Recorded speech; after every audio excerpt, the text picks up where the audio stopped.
You can't be Coca-Cola. You can't be Nike. You can't be McDonald's. Those are international brands that took decades and hundreds of millions of dollars to build. Now, assuming you don't have that kind of time or money, you should Yeah. probably be focusing on laser small niches. So what, and the advantage of that is you can't speak to everyone. You say, well, everybody needs our stuff. It's cheaper and more efficient, and every human being should benefit from that. Well, that's a very conceptual sell, but I'm saying you have to narrow your customer focus to very, very narrow micro niches. And the way to grow your business is to add more micro niches, not to be more generic and generalize your brand. Okay, so step one, define your very tight niche audience. Step two is understand them. And this is where you're talking about customer research or focus groups, but I advocate going out into the field and interacting with your target audience. Talk to them. The stuff you don't know, what you don't know. And you also don't understand what their environment or their life or their concerns are like. And the more you understand that, the better you're going to be. And understand not only their environment or their demographics or psychographics, but understand their values, because ultimately you're going to be telling them stories, and the moral of those stories in your marketing has to line up with their values.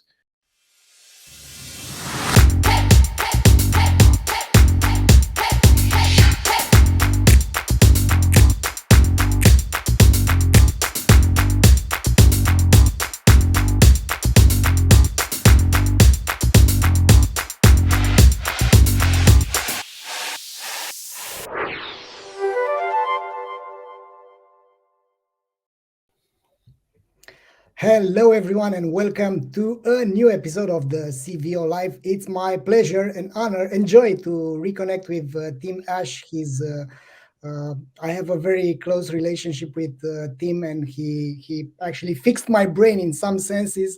We know each other for some years, and basically, he's one of the most impactful authorities in the conversion rate optimization space, and he's also an authority in the evolutionary psychology and digital marketing, connecting both of the worlds. But Tim, why don't you give us all your official intro? Absolutely. It's great to be with you, Valentin. So to give you some background, some of you may know me from the digital marketing world. I literally wrote a couple of best-selling books on landing page optimization and ran an agency called Site Tuners for many years. We created over 1.2 billion in value for the Facebooks, Google, Siemens, Expedias of the world. And then I also started the Conversion Conference, which is, I'm proud to say, going on its 11th year, and in Europe as well as in the United States. And it's going to be in about a week here in Las Vegas for the US edition, but we also have the London and UK shows.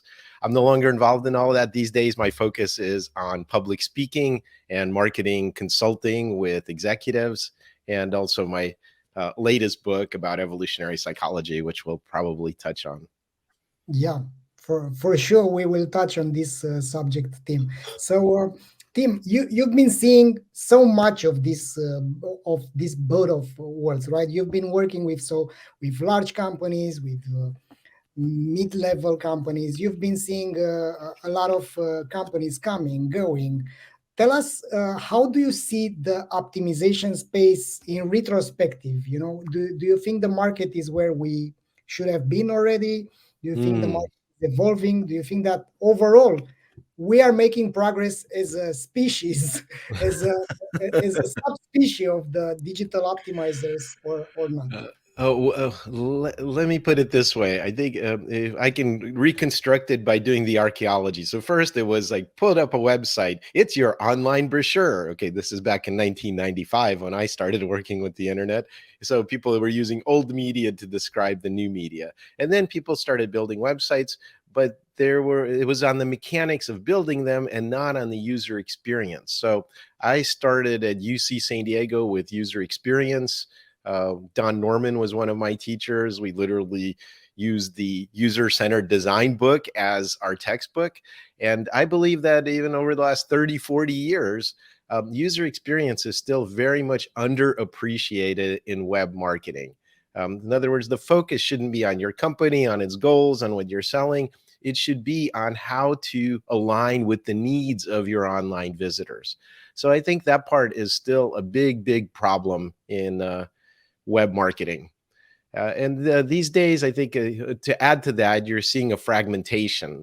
There's a lot of emphasis on mobile, which puts a lot more constraints on designing effective experiences. There's voice now, artificial intelligence and chatbots are starting to make inroads as well. So a lot of shifting. But I think that the big problem to me in retrospect, as you put it, is that a lot of people are focusing on the technologies, and they certainly change quickly, and not enough about the fundamentals of marketing, which is understanding and influencing people's behavior.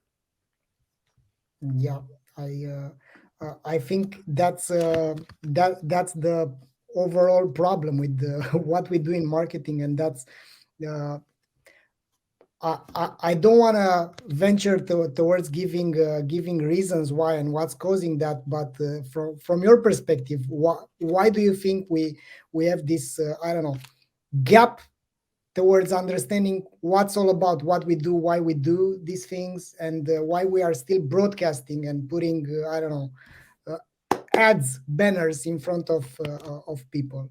Well, by the way, ads and banners aren't wrong. They're there to interrupt you and to get your attention. And Seth Godin has had a fantastic book that talked about the stages of attention engagement called permission marketing many years ago. And Yeah. it's still equally valid today. So you need to interrupt someone and grab their attention when you're competing with others. But once they get to your website or your landing page, it should be a bullshit free zone where you can just focus on their needs. So it needs to have this Zen-like stillness to it, not a bazaar full of competing ideas and images and interruptions. So I think that the transition from acquisition or getting someone to your site to conversion and getting them to act once they're there, that part is mishandled. We continue the same kind of loud approach on our websites. We confuse people, we distract them, we overwhelm them with visual inputs. And so I think it's the acquisition people have too much influence on the user experience. Yeah, and I guess this is a matter of company behavior. If you think it through, Tim, we all have this inertia. You know, as human beings, we have these habits which can be good or bad. But you're the expert here, and I think the companies do it also, right? They have this organizational inertia, and they keep on doing what they've done because that's how things worked in the past. Yes, and then one other thing, which is that you hear a lot, especially in internet marketing, about we're data driven. Everything has to be supported by data, and there's nothing wrong with data, but you need to understand that even being data driven has its own biases. So since we focus on acquisition, we spend our money there. So we're measuring return on ad spend and return on investment. It's measurable. So we tend to focus on the measurable stuff instead of the softer psychological stuff, which is where I believe more value can be mined. It's like the old story about the drunk guy crawling around under the street lamp, and the police officer asks him what he's doing, and he says, well, I'm looking for my car keys. And the police officer says, well, where did you lose them? And the drunk guy points to the dark end of the alley, really far away. And the policeman says, well, why are you looking here? And the drunk guy says, because the light is better. So it's kind of like that. The bias towards data driven everything implies that it's measurable. And that in turn makes us focus on where we're spending the money and on what we're measuring. Yeah, I want to unpack this thing because I think this is so crucial to understand. And you have so much experience, and you are passing so fast over these fundamentals of business, actually. And uh, basically, what you're saying is that because we can measure things, we are tempted to look at the things that we can measure, and we are ignoring the things that we can't measure or we haven't measured in the past, right? Exactly right. So there's a bias towards the measurable. And again, there are great tools, including your own OmniConvert, that will give you very detailed reports, cohort analysis, all of this other stuff, and that's very valuable. But though measurement is only something that happens after the fact. Measurement is something that happens after you do something. Then you can measure its impact. But there's not enough focus on what to do in the first place. What are broad avenues that allow you to influence other people? What's likely to be effective here? Um, so it's that high level thinking, not just the tactical operating of the tools, that I think is lacking in most companies. Yeah, and uh, what I think it's happening over with this let's say new way of understanding how the brain works. Maybe we will see some progress on this aspect as well, because my wife, she's a psychologist. I told you so, and Yeah, she mine is says, a social worker also, so I think another common point between us. yeah, and she keeps on telling me, you look at the progress that we are making in technology, and we have all these devices and whatever, but when we look at how the brain works and how we as a species we are evolving, not so obvious progress. If we look in the past, I don't know, hundreds or thousands of years, it's not like we overcome all this trauma and all these patterns. And why don't you tell us your perspective, because you're the expert and authority in this space. Well, I agree with your wife. She sounds like a very wise woman. So congratulations on still being married to her. No, so I think that you have to understand that our brains and how we make decisions and how we act are based on hundreds of millions of years of brain evolution. We share things with some of the oldest life on Earth, basic mechanisms that work. And then at the end of that evolutionary arc, there's things that make us distinctly and bizarrely human. But all of that to say is, on an evolutionary time scale, we're frozen in the past. And we weren't really designed to deal with a worldwide society of 8 billion people on the planet in these super complex civilizations. So we're still using our primitive brains that developed on the plains of Africa and in the depths of the ocean, a long, long time ago. And so, of course, it's not going to work in the present environment. And those brains aren't changing. So in a way, your wife's right. Life's not going to get any better. We're here. We're here for the length of a human life. So we forget things. We forget the lessons of history that came before our time frame. I mean, if I talk to you about World War II, that's not in your living memory or anyone's at this point. You might as well be talking about ancient Rome or Egypt, because that's not something that's in anyone's lived experience. So I believe in some sense we are kind of doomed to repeat the mistakes of the past, and all of these things will keep happening.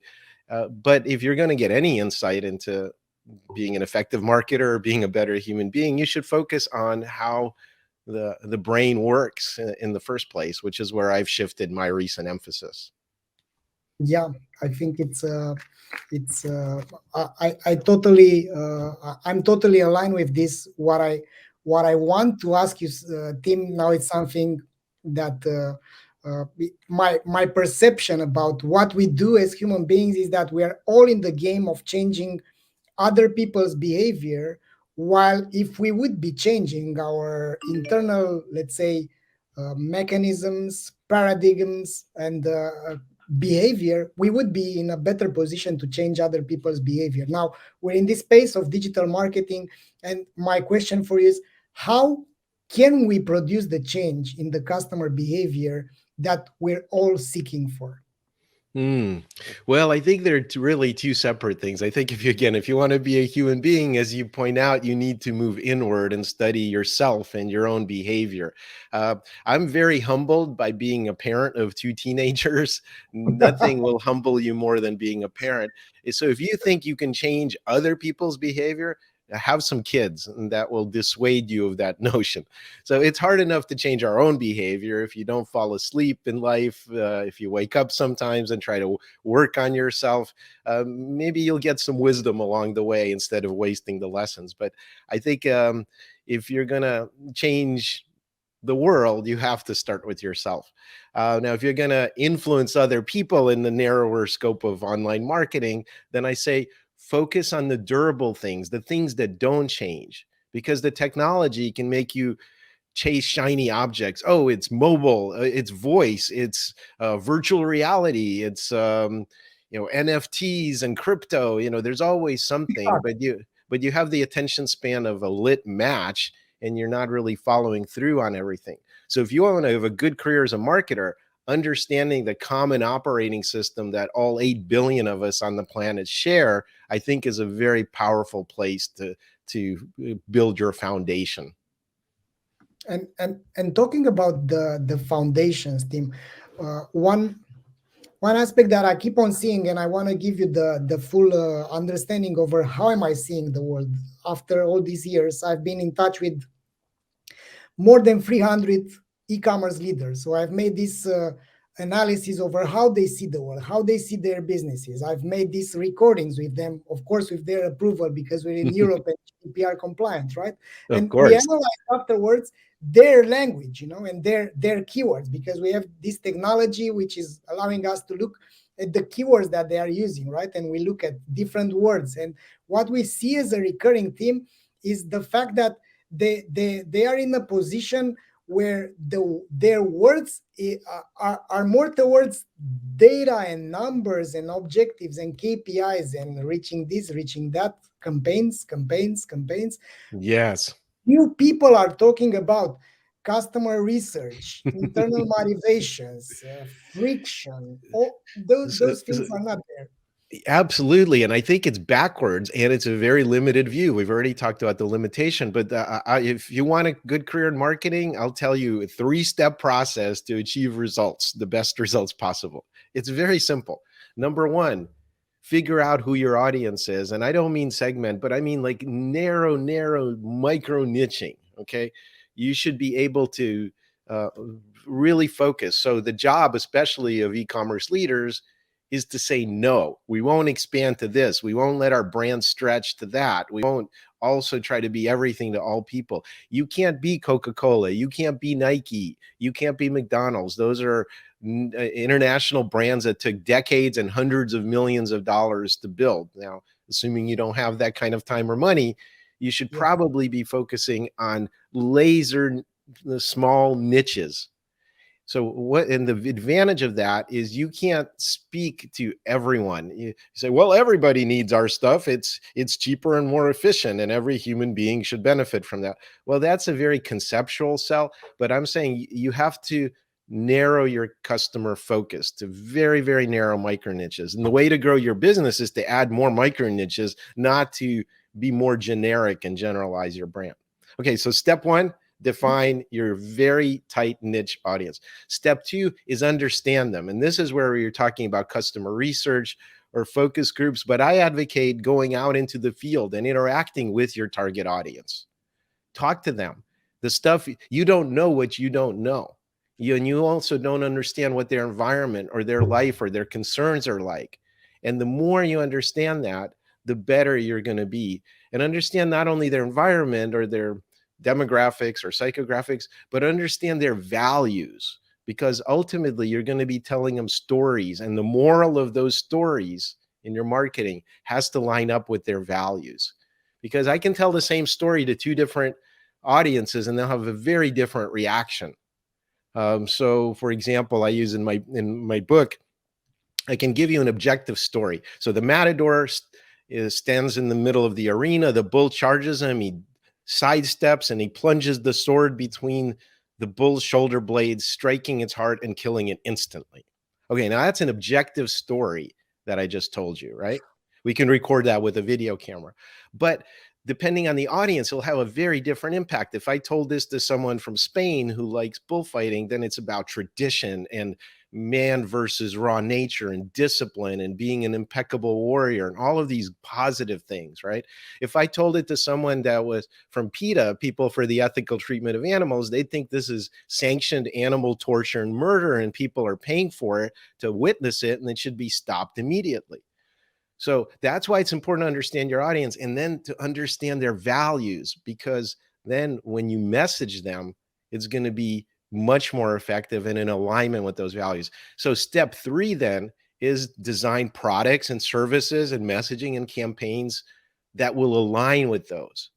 The reaction you want from your target audience is, wow, where has this been all my life? This is exactly what I've been looking for. And it's very rare that we have that kind of reaction to our online marketing. So to recap, step 1, narrow target audience. Step 2, understand their values. And step 3, design products and services and campaigns to address them.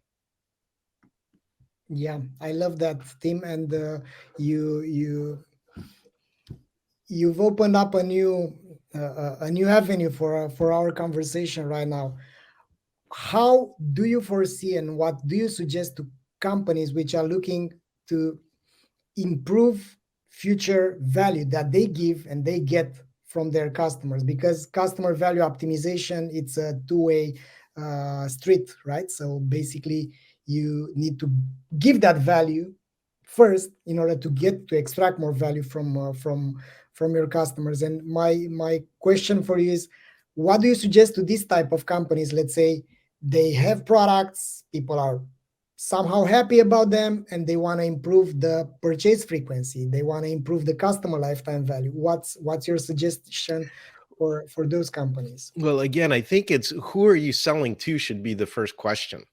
Yeah, And between a company and its audience, there's going to be an alignment. Those two have to come together. And you can that's make right. certain assumptions about, again, about the values of your audience. So REI, the big outdoor retailer, I don't know if they're worldwide, but they're, the camping gear, that kind of stuff, right? So an REI customer in the US is likely to be someone that cares about the environment. They probably believe in global warming. They want to have a small carbon footprint and literal footprint on the planet, and they enjoy the outdoors. I mean, you know a lot about those people. But even that's probably not narrow enough. Within that, there's the ski community and the hiking community, and they have very different values and beliefs in their own subcultures. So again, I would say that if you want to started as a company to be more effective, you have to say realistically, what do we stand for? What is our purpose? What is our mission? Who can we attract with that? So if you just say, okay, I put up an e-commerce store and I have the same selection as Amazon of jogging strollers, because I'm joggingstrollers.com or some specialized niche retailer, that's nothing. That means nothing. Okay. So if you say we believe in, um, you know, parents that expose their children to the whole wide world, kind of an REI message, and so we believe your children should experience everything you do as an adult, and that's why jogging strollers are great, and we burn with that desire to have great educated, curious children that experience the world more fully, even as little kids. Okay, that's a purpose, and that can be something that you tie to a certain subset of parents. So start with, where is your brand realistically, and don't stretch it beyond that, and figure out who you can attract with from your current position. So what I'm hearing here, Tim, is that from where we see the world, it's clear, Ben, because you have so many years ahead of us in this space. From where you see the world, how many companies are actually doing this? I mean, for real, do you think they actually know what they sell? Because it's that famous saying from Peter Drucker, right? Half of companies don't know what they are actually selling, even though they are established. Yeah, no, I think John Wanamaker, the American retailer, about 100 years ago said that. He said half of advertising is It's wasted. I just don't know which half, right? Or exactly. something like that. Yeah, that's a great quote. Um, so I would say that, yeah, and I know we seem to be getting further and further from e-commerce, and I'm certainly glad to talk about the tactics or the strategies of that. But what it comes back to is, I think most companies don't have a purpose. And these are deeper things that I've been thinking about lately. So if your purpose is, we're a sales driven organization or we're a marketing driven organization, that's not a purpose. To Yeah. make money is not a purpose. So if the only reason your company exists is to make money or increase shareholder value, that's not good enough. in order to attract an audience, you have to stand for something beyond capitalism. And so I think most companies, even if they have a purpose and there's a few people inside of it that understand the purpose, it's the CEO's job, or arguably the CMO's job, to make sure everybody knows that purpose and is in alignment with it. Where are we going and why are we going there? Yeah, And maybe changing the world is too broad, but what is the impact we're having on somebody or something? yeah, Unless you come up with that, all of the other activities are just going to be mechanical. They're not going to have a life to them. yeah. I have a confession to make Mm. public, and to you most. Uh, it's I felt lost at some point. So OmniConvert is a 9 years old company. We've started initially with our purpose to spread the word about A/B testing. We were a small company from Eastern Europe. We realized that we can do A/B testing and whatever. Then we struggled so much to make a dent in the universe with what we do. And at some point in 2007, I felt completely lost. It was like I was paying the bills, I was running for this, I was running for there, and I got into a burnout due to my inability to scale the company. Because at the end of the day, if you are unhappy as an entrepreneur, go in the bathroom, open the door, and look in the mirror. You found the root The cause. problem. It all, yeah. And I was so pissed off on myself, and I got myself into this 10 days meditation retreat. So I've spent 10 days over there, no phone, no nothing. I mean, and my mind started to make all these scenarios. And after the first 3 4 days, it was a mess. I was like a monkey jumping from topic to topic. I got all these. I was building scenarios, like really horror scenarios, as you can Mm. imagine.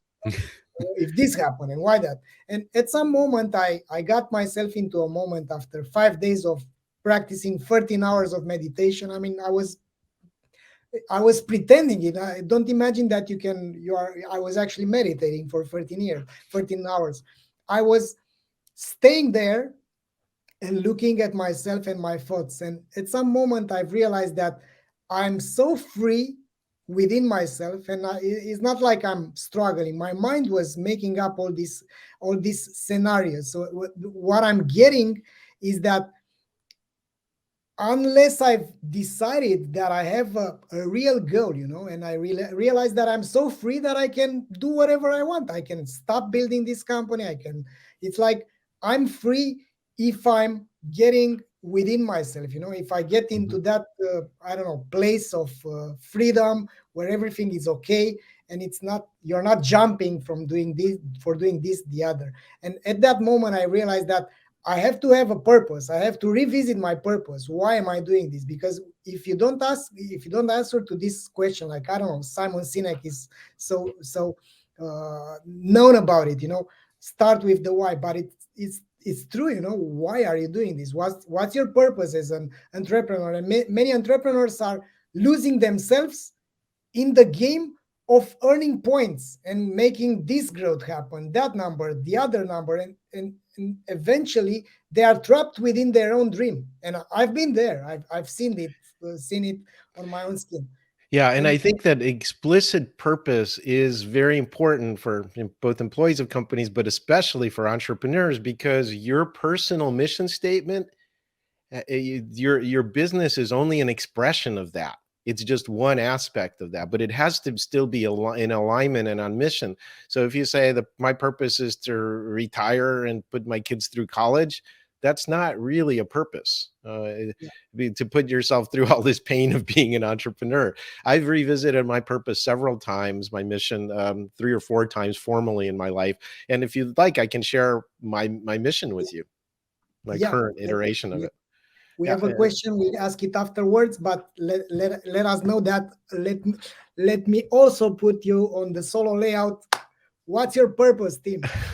My mission, this is of my spirit animal, which is the peaceful lion, is I co-create a world of peace, safety, and love through joyous expression and service. Fantastic. Love it. And this tells me if I should invest my life force or energy in something. If it's on mission for me, I do it. Like interacting with you, Valentin, is one of those things for me. So I'm happy to be here and create a world of peace, safety, and love on this live through joyous expression and service. Okay. If it's not on mission, then I don't do it. It's that simple. The answer should be, in the words, I forget who said it, but the answer should be one of two things: hell yes or no. If it's not a hell yes, it's a no. By the Definitely. way, it also helps. I found it helpful as part of my work through the Mankind Project. I also created a shadow mission. And this is what happens when my unconscious drives me. And this is so if I'm not aware of this, this is how I'm going to act in life.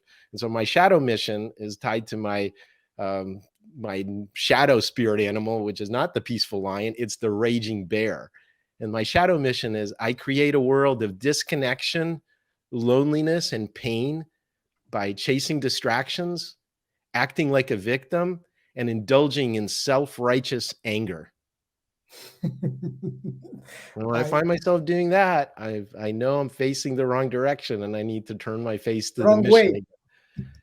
Yeah. We again. we have a question from Andrea on LinkedIn. So she says, but with the new order, work from home, freelancing, etc., how can you convince your employees to actually believe in your purpose? The reality is that every company is driven by earning money. Yeah, well, so there's what I would call consensus reality, and unfortunately, we live in a world where hypercapitalism, I'll call it, is the default social cultural setting, where we're supposed to all be hustling and pivoting, and we're all supposed to be on several Slack channels and bing, ding, ding, notifications are going off. That's when you think about it, that's a pretty insane way to live. Okay. So if you're going to, if your company is going to rely on people that believe something other than that, then you're going to look very hard. So I think this goes to the hiring process and HR in larger companies. HR, these archetypical energy of that is not supposed to be some check the boxes, make sure there's background checks. HR is supposed to play the archetypical role of the lover. So you're supposed to attract people and care for your employees, but it has to be very specific. It has to be in alignment with, again, your personal mission, with the company's mission. So it's much more careful screening on the front end. You can't take somebody, as you put it, convince them to be otherwise once they join your company and to believe in your purpose.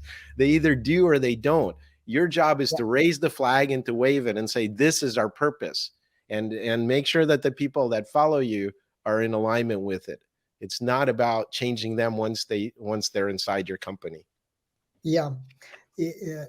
Last year we had this management retreat. We decided to apply the EOS system, entrepreneurial operating system, Mhm. and we realized that after all these years, our main purpose is to drive meaningful change in the organization that we work with, within our own organization, and around our environment in our society. And it was so relieving to realize that change, driving meaningful change, is what moves us, because it's something that was in our DNA from the very beginning. And we have this we are unsettled, and that's why we are crafting this new space around customer value optimization, and we are educating uh, the world around this kind of principle, because at the end of the day, if we are focusing on making in our small pixel, in the universe, this small pixel, Mhm. if we make companies more let's say aware about this kind of relationships, if we make them more customer centric, and if we help their employees care more about their customers, I think that's a worthy goal and purpose Yes, for that ourselves. that sounds like a sense of purpose. So to build healthier organizations by aligning them with real heart-centered needs of their audience. That sounds great to me. I mean, think about it. In in e-commerce, um, we refer to our customers as users. I mean, do you know of any other industry that does that? Yeah, I can tell you one. Illegal drug sales. Drug users. I mean, there's users of something. It's like, what a sick mentality that is. Not human beings, not seen in their fullness. So if you have a company that really open-heartedly cares about their audience and the people that are approaching it, instead of trying to focus on their financial results, they're actually going to have better financial results. So absolutely, the direction you're talking about, which is create companies that are more focused on their customers and are successful as a result, that sounds like a good business mission statement to me. Yeah. Tim, focusing a bit on these principles of customer lifetime value, we are advocating. I've been drying my mouth for so many years around. Hey, don't focus on conversion rate, focus on customer value, because at the end of the day, it's not what you get at the first order. You at the first order. I had here 2 weeks ago. I had this chat with Jeffrey Eisenberg, and he Yeah, stated, might be Jeffrey. yeah, and he stated something very beautiful, that when a customer buys from you once, he's not your customer. He's going to become, he has chances to become a customer because he's not repeating. If he's going to repeat, then you have a customer. At the first, you have a trial. He's trial. He's putting you on trial. So my question is, how do you foresee this shift happening, if this shift will happen from your perspective, towards from acquisition marketing to life cycle marketing, from clicks and CTR and CPAs to actual relationships, like the good old example with the mom and pop shop, which is actually caring about their customers. Yeah, as well. I think it's hard to replicate those one-on-one relationships like you would in real life. So we already have a difficult hill to climb, if you will. But I've always thought of things in terms of customer journeys, and that's really important. And so most sales models are, the traditional sales funnel is AIDA, which is awareness, interest, desire, and action, right? Um, but there's another more extended model, which is they add another letter at the end, ADOS: awareness, interest, desire, action, and then satisfaction. Like you say, that's when you become a customer, actually, once you've transacted and you try their product or service, if you're satisfied with it. So customer experience is the absolute core of that. Whether you deliver on all your promises, whether you communicate, how honest you are in that communication, how transparent you are. So what happens after the sale is just as important if you want a second sale. Uh, so I would say a lot of again, a lot of stuff gets measured on the front end, where the money gets spent on acquisition, and the further you go into the customer journey, the less metrics you have, and that's unfortunate. I think it's very, very important to uh, say, hey, are we keeping you satisfied over time? And Yeah. if not just satisfied, but thrilled. Um, Hmm. and Yeah. I think that tools like yours actually do help deeper in that process, and they're absolutely critical. Yeah. So the more front end focused you are, the more blind you are as to the real value of your customers. When I ran my former agency, Site Tuners, we would ask our clients very simple questions.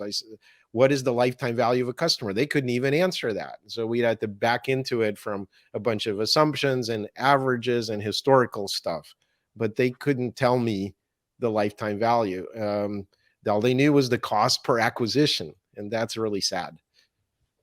Yeah, because that's short term oriented, and the problem that we're seeing right now is the customer acquisition costs are going through the roof due to many reasons: cookies, Going pandemic, away. Yep.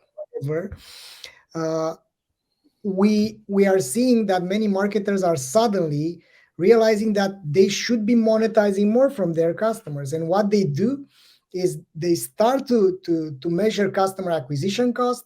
They start to realize that attribution maybe is not such a simple game to play, and they can't Mm-hmm. rely on all these metrics, and they end up making this balance between customer lifetime value and customer acquisition cost.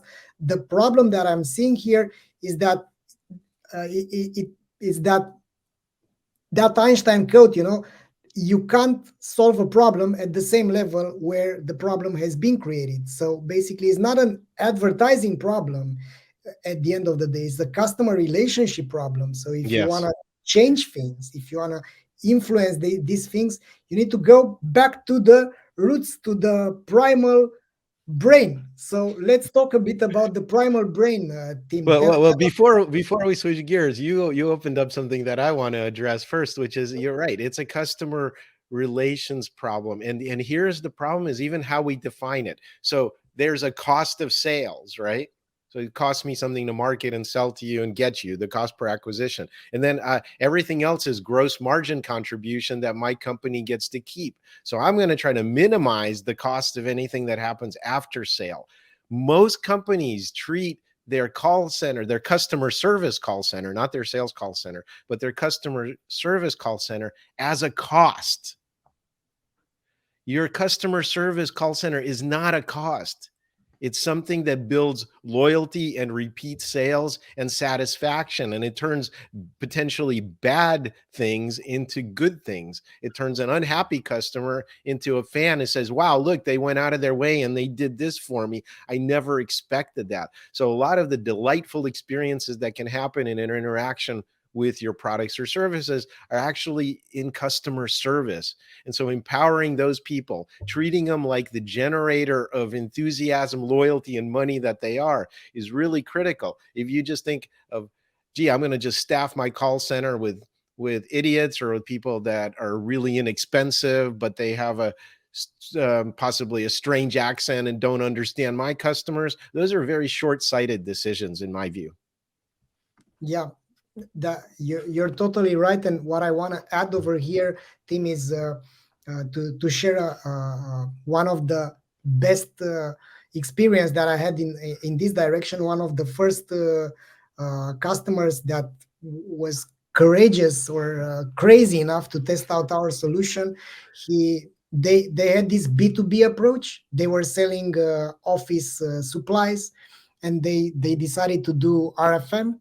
They realized, as you've said, actually, who are your niche customers? And they realized we have this 8% of our customers, they generate 50 something percent of our margin. So they wanted to treat them like kings, and Yes, they've implemented. concierge service, I call it white glove VIP service. Exactly, yeah. So they've got this system to get NPS, and exactly like you've said, they transform their customer service from a cost to a profit center, because they got this SLA in 5 minutes. When you have a new order from a customer from that particular RFM segment, their soulmates, like they call them, they got out there and they pick up the phone and they called them, hey, Mr. Whatever, and they've done this. And after that, they've applied the NPS and they've mixed quantitative data with the qualitative data. So they collected NPS, and if the NPS was low, the head of customer experience, the head of customer experience, they called. So they pick up the phone and they got the same thing. And now they have 92, their NPS, and they grew. So basically they've almost doubled every year since they made this type of approach, because it wasn't about their particular customers, but the fact that they've spread the word. So it's an amplification. Absolutely, because people are going to tell other people that are also in your cultural tribe and in that target group about their experience. Or even if they don't tell them, if they publicly get behind you through a testimonial or something like that, then it's just more social proof on top of it from people like your prospects. And so it's a very powerful amplifier. It's a ripple effect that goes out from every customer service interaction. So again, your customer service people should not be doers. They're not like sales where they have to hit a quota. There shouldn't be something like, response time on the phone or conversation length should be shorter than 2 minutes or stupid stuff like that. Again, it's not cost avoidance. What you're really doing is profit avoidance by not giving the person the time that they need and giving them the honor of seeing them and speaking to you and telling you what their concerns are. You should be like, great, fantastic, I'm getting customer feedback for free. Why would you want to cut a call short? Yeah, that's right, and I think this is an important aspect in the customer value optimization. We identify there are these three areas.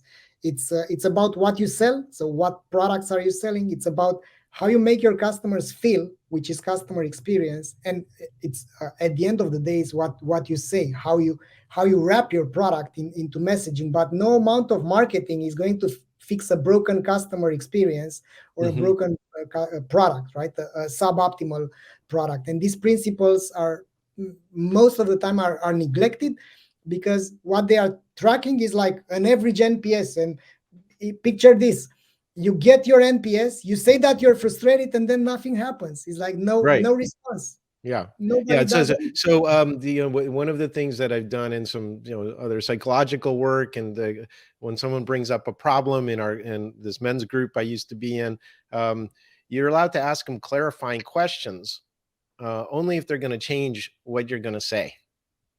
So there's no point collecting data, and to put it into an e-commerce analogy, there's no point collecting data on your dashboard if you're not going to use that data to optimize your business.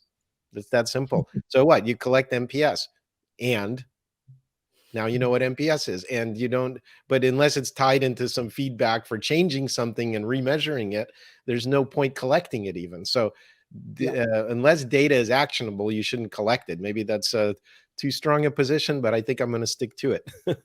Yeah, I will stand with you by behind this as well. So, Tim, tell us a bit about your latest book, and your work. Absolutely. So, as again, as I mentioned, I wrote two editions along with my super smart co-authors, Maura Ginty and Rich Page, of the landing page optimization book. And this was for applied marketing. The landing page optimization is all about how to do conversion rate optimization better, and includes psychological principles and all the practical mechanics of it. But what I realized is that underneath all of that was really persuasion. And I studied that when I was at University of California, San Diego. One of my undergraduate majors was cognitive science. My PhD work, which I never finished and quit after 7 years, I'm a quitter, was about artificial intelligence and neural networks and uh, pattern recognition. And so my latest book is kind of a return to that. Like I said, I wanted to focus on the things that were valuable beyond the technology and the practice in marketing. So Unleash Your Primal Brain, demystifying how we think and why we act, is really an operating system for all human beings. So it has lots of audiences. As a marketer or a business person, you can read it and you get a lot of value on it. In fact, neuromarketing was probably responsible for 3/4 of that $1.2 billion in value that our agency created. So these durable neuromarketing principles. But you can also use it for um, organizations and culture and tribalism and understanding how our social dynamics work. You can also use it for personal development with things like memory and learning and sleep, and things like that in there. So whatever blinders you want to put on, you'll get a lot of value out of it. It's a very condensed, very readable book. It's also available as an audiobook that I narrated. And it's the operating system for human beings. I'm trying to demystify that and to make it accessible to more people. Fantastic. So, I I do remember when you revealed your studio, and now I'm happy to to have it available on Audible. I presume, right? I will get that. Yeah, yeah, you can get it in any channel. In fact, there's also a simplified Chinese, Russian, and Brazilian editions in the works as well. So, yeah, wherever you get books, ebooks, or audiobooks, you can find it. You can get more information at primalbrain.com about the book. And I can even send you a free sample chapter of your choice. Perfection. So, Tim, regarding these neuromarketing principles and building authentic and long-lasting relationships between companies and their customers, what kind of, let's say, methods do you want to share with us? Mm. Well, I In- want to give you some strategies or things to focus on. So maybe Yep. not specific tactics. So one of them would be understand that people are much more threat focused than opportunity focused. Your ancestors, you're here because your ancestors survived. Your ancestors survived because they ran away from the bear or the lion. So if you understand that in your marketing, what you're going to try to do in order to influence me, in order to keep me from going on the same road, you'll want to use pain and threats and pain avoidance as the motivation, not happy, happy talk. So it's really, really important that marketers don't only focus on the positive. You know, you're told don't sell features, sell benefits. Well, that's great, but that's all on the positive side. Instead, you should be saying, wow, if you stay on your current path, your life is going to be an absolute hell, and rub salt into the wound and make it extra painful. And the amount of that pain is how much I'm willing to pay to make it go away. So as they say in the gym and workouts, no pain, no gain. So as a marketer, you should be making sure that I understand the full implications of staying on my current path. Don't shy away from saying negative or painful things. Lean into those. Love it.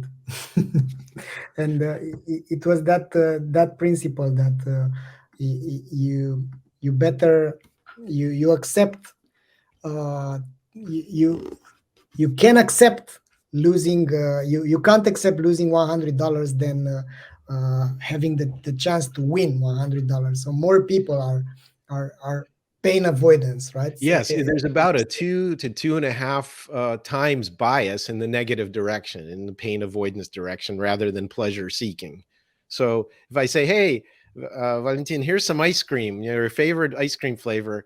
Here's a bowl of it, but as I give it to you, as you reach for the bowl, I'm going to hit you on the hand with a hammer, just the one time, okay? Just the one time. What do you think?"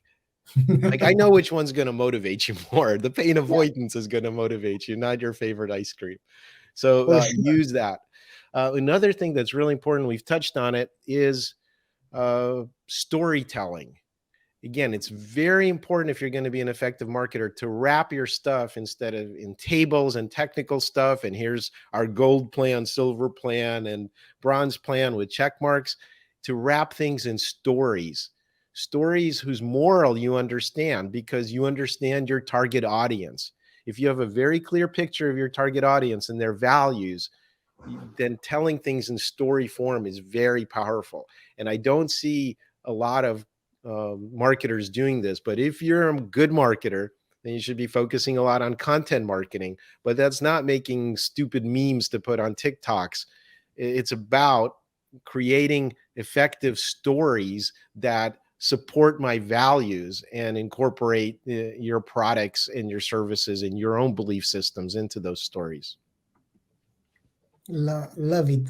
I mean, and I keep on realizing so the importance of the stories, and having the being like, I think Donald Miller has this, being rather the Yoda than being the Luke Skywalker in the story. So you as a company to be, you don't have to be the main character. The customer is the main character. So you're the one which is supporting the main character to get from A to B in their journey. Yes, exactly right. So within stories, you're zeroing in on something really important. There's a classical story form called the hero's journey.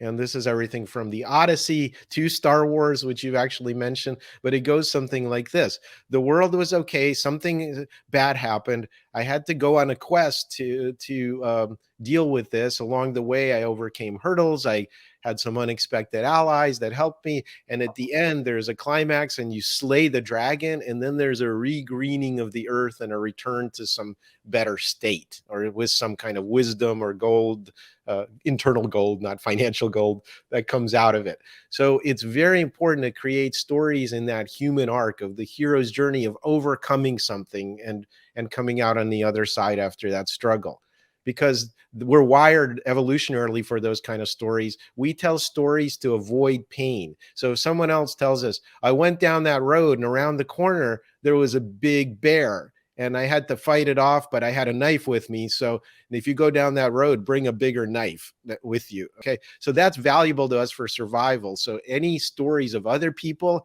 and how they overcame their struggles, we can identify with. Of course, they have to be in our in group culturally and all that. So use the hero's journey as a very powerful story form. It can be very compact. It can be 30-second story. It can be a half hour recording or something. It could be a downloadable story, but wrap things in stories and specifically into the hero's journey format. Yeah, I uh, uh, I think this is so important, and I want to touch on something which is not related mostly with e-commerce, but mainly with entrepreneurship, or you becoming a better professional. The story that you tell to yourself, I think it's crucially important. I've Mm. written my story. I've been a former butcher for 2 hours, then I've been a DJ, then I've been an optician, then an optometrist, then a sales trainer, so I've changed my inner story so many times until I became an entrepreneur, then a local entrepreneur, then a successful global entrepreneur, then a teacher, and then I'm going through that direction. And I think you owe it to yourself to realize what's your story, what's your story, and then what's the story of the products that you're selling, of the company that you're building. And for too many years, I think we've been trapped into believing that we are first business owners or entrepreneurs, and then we will earn our right to live a life. But I think it's the opposite way. We have to have a life plan, and we have to have our own story, and within that story we can be business owners or entrepreneurs and Mm. whatever. Well, I'll half agree with you. I'm not a big fan of plans anymore. I used to be really into planning and goals, and I was going to be retired at 40, or then 45, and then 50, and I'm in my 50s, so it's still, but that's not the point. I'm not a big fan of planning because I think there's the broiling cauldron of chaos that's the universe, and to try to plan your way through that as a tiny, what did you call it, pixel inside of that, good luck with that. So, but certainly our past stories, what we choose to carry with us, what anchors we bring. Why are you carrying the anchor still of the story of what happened to you in childhood or how you failed in college or whatever? So I think we change every day and every moment, actually. So it's important to revisit your personal story and what has meaning to you. And also to add to that, as an entrepreneur specifically, to lean into your problems and your failures and your faults. That's okay. That's part of what makes you you. So when people talk about authentic communication and your personal brand, that means letting some of the ugly out too. Yeah, That's what that means, is like I have the courage to expose myself and to be honest and to be vulnerable and to talk about things I've struggled with. So the your mess is the message that's going to attract some kind of tribe to you that resonates with them. I love it. And I want to make you vulnerable, and then you can make me vulnerable as well. Tell us about the moment when you change your path and how you got to dramatically improve yourself due to a failure. Well, that's happened hundreds of times in my life, so now I just have to narrow it down to one. Um, well, I think one of them was the related to the entrepreneurial journey. I sort of assumed that I have my dream, I have my vision. I'm going to build my business, take on the world, um, and I just got on that entrepreneurial treadmill and was on it for 25 years. And I was operating in what in the archetype world is called warrior mentality, just mission focused and disciplined and work hard. And that would cost me, the relationship with my wife, closeness with my children, anger management problems. And I just woke up one day and said, this is not how I want to show up in the world. And that was a very painful day to wake up. It wasn't one day; it was a process. But so for the last 3 years, I've intentionally stepped back into my family. I'm seeing the healing effect of that. Of course, there's three other people and three other cats is part of that system, but so I can't control it by any means or plan it. But I hope that my part of it is improving the situation, and I can see that happening. But it took a concrete focus to do that. It actually meant me stepping off of the entrepreneurial, or at least the Treadmill. building a business path. I sold my business to business partners, and it's thriving. They're much better suited for growing it. Marty Greif, who runs Site Tuners now, has tripled it in the year 3 years since he's taken over full running of it. So it's fantastic. Right person for the right thing that gives you meaning. It wasn't building an empire was not what I should have been doing. That was just an idea in my head. And because Yeah, I was good at a lot of things and I worked hard, I could sort of do it for a long time. But when I woke up to the price of that, that was one of my big changes.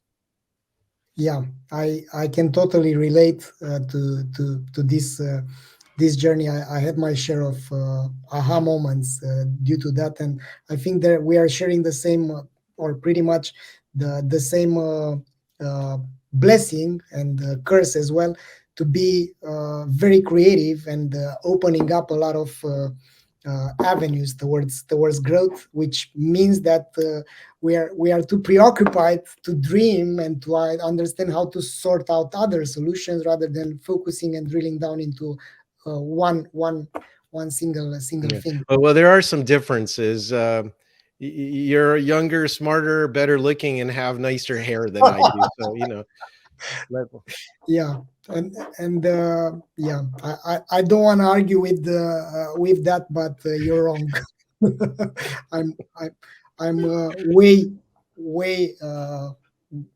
behind you in this type of realization, because I think you have the wisdom of going through this type of phases, where I'm still in that treadmill, to build that company, to do that, to do the other, even though within myself I do know that it's about teaching and spreading the word and sharing shortcuts with the world eventually. Yeah, well, I think that life has two phases. Basically, you figure out how it works, and you build up your ego structure to function in a way that you think is going to get you what you want. And then the second part of life, or whatever, whenever you wake up to it, is undoing all of that, uh, and dropping from doing into being, and then your values shift very, very significantly in midlife, I think. So I feel like I got there pretty late. So, but there's no time like the present. If you feel that pain inside of you, maybe look inward. Yeah, that's right. Tim, time went by so quickly, and I feel like we should be building a series out of this rather than a single episode. It's been fantastic, and thanks a lot for being today with us and sharing your wisdom and making us more complete and more aware about who we are. If someone wants to get a hold of you, where they can find you. It's pretty simple. If it's about the public speaking or my executive marketing advisory, where I'm unlimited on call for senior executives in digital marketing companies, just go to timash.com. If it's about my book or some of the evolutionary psychology speaking topics that I do, the best source for that is primalbrain.com. Yeah, and also I think we need to share this. You have a course that can be taken on Yeah, on LinkedIn. Yeah, so on LinkedIn Learning, if you have a LinkedIn subscription, check out my neuromarketing course. Just look perfection. me up by name, Tim Ash, on LinkedIn, and you'll find my neuromarketing course. Tim, it's been a joy. Thanks a lot for being today with us, and yeah, looking forward to having you again in the future in our CVO Live series. And yeah, all the best from Bucharest, and thanks everyone for being today with us. It's been my honor, my friend.